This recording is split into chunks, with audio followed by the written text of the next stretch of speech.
With lots of prayers, thoughts, and guidance, I have decided that I will be declaring and entering the 2020 NFL Draft.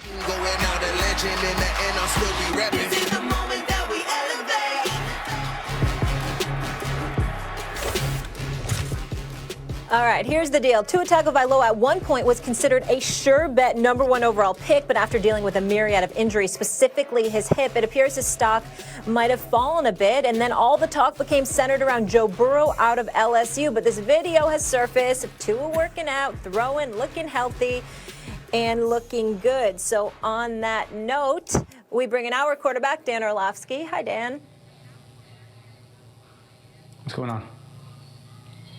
Max, I'll start with you on this one. Do you think the Bengals should consider picking Tua #1 overall and passing on Joe Burrow? You have to consider Tua. It'd be negligent not to consider Tua because so much of this stuff from our point of view, from fans' point of view, is based on perception and how we the sense of where people are rising and falling. But the experts, the people who are actually going to have to make this pick, have to be much more sober in their analysis. Tua's issue is this: durability, period. That's it. That's the only issue. His arm strength isn't like A++, but it's good enough. He is a special player with a much deeper resume than Joe Burrow, and a little bit younger, but a much deeper resume. Burrow's heights, the highest heights he achieved were greater than Tua's because of the season he just had, capped by the final game he just had. So that's amazing for Joe Burrow, but it's a thinner resume than Tua's, who's shown in a big sample size he is a special passer. He is he has speed to extend plays, but he's a pocket passer, the kind who throughout history has been very successful in the NFL. He's compared to Drew Brees a lot for good reason. And on top of all that, the kind of sense you get of a guy, right? And sometimes that causes some guys to be overrated, like Mark Sanchez, for example. But that sense you get that this guy's a winner, Tua has all that stuff. I mean, all those kind of special qualities that you just feel as a leader, and when the chips are down on the field, he has. But then he's also so accurate. Look at the records he set, and look where he set them. Completion percentage, touchdowns thrown, the whole thing. He is such a special player. Many teams were talking about, or at least fans were talking about their team wanting to tank for Tua 2 years in advance, and now because of a durability issue, he's off your board. Yeah, he couldn't be picked #1. Nonsense. You have to consider Tua very carefully. No, you don't. You don't have to consider him if you're the Cincinnati Bengals. That's #1. #2, I don't know what extensive experience you're talking about Tua has compared to Joe Burrow, because Joe Burrow played 28 games over the last 2 years and Tua's played 24. #3, take into account that Tua was a backup at Alabama, came into the national championship game in the second half and saved them against Georgia and ultimately won the national championship. He comes back, they lose to Clemson, and then obviously last year he gets injured against Mississippi State. We understand that. We also understand he completed 71% of his passes, but Joe Burrow completed 76% of his passes. Joe Burrow, by the way, threw 60 touchdowns last year. Let's not forget that, en route to winning the national championship, en route to winning the Heisman Trophy. I'm not telling you that Tua is not a bad brother. Tua is special, and if he were 100% healthy, I would be all for him.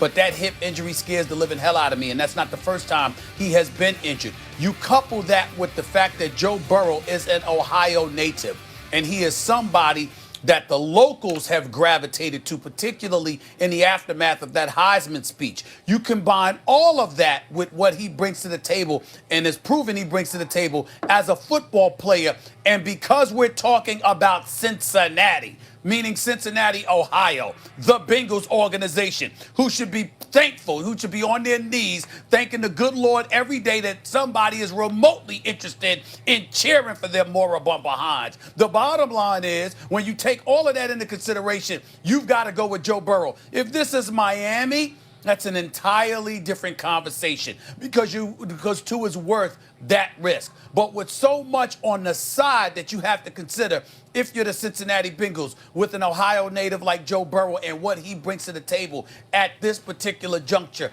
I don't think it's hard at all for the Cincinnati Bengals to say, we're not even going to consider Tua. Joe Burrow's our guy.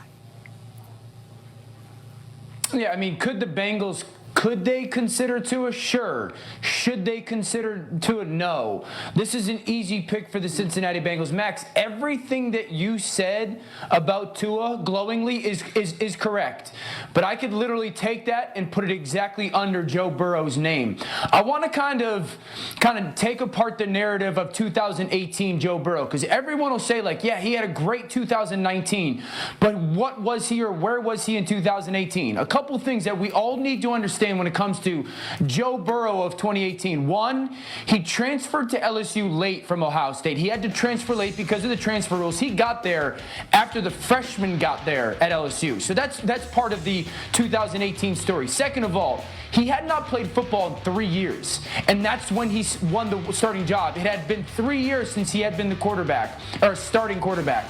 And then the third thing was, if you watch the beginning of 2018 season with LSU, they were still running their old scheme, which was 7 guys blocking in protection, 1 guy playing quarterback makes 8, and then there's only 3 receivers in the pass concept. And as a defense, you're dropping 6 or 7 guys in coverage. No quarterback is going to play well. And then halfway through the season, they really shifted to the offense that we saw them run in 2019, which was a bunch more receivers out there, spread out, and allowed Joe Burrow to dissect the field. And you saw him play really, really good at the back end of 2018, and obviously have his season in 2019. So, like, it's not, we are all kind of prisoners to looking at Tua through the prism of that national championship game when he comes in and plays and has that miraculous moment, and then that sophomore season that was absolutely remarkable. Listen, Tua's a remarkable player, and Joe Burrow is as remarkable, but the Bengals have the first pick, and it's such an easy pick that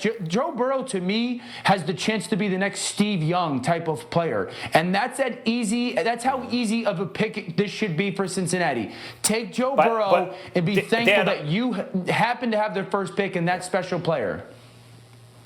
That I like you taking apart the narrative of Joe Burrow, because you're right. When you look at it closely, Dwayne Haskins takes the job at Ohio State.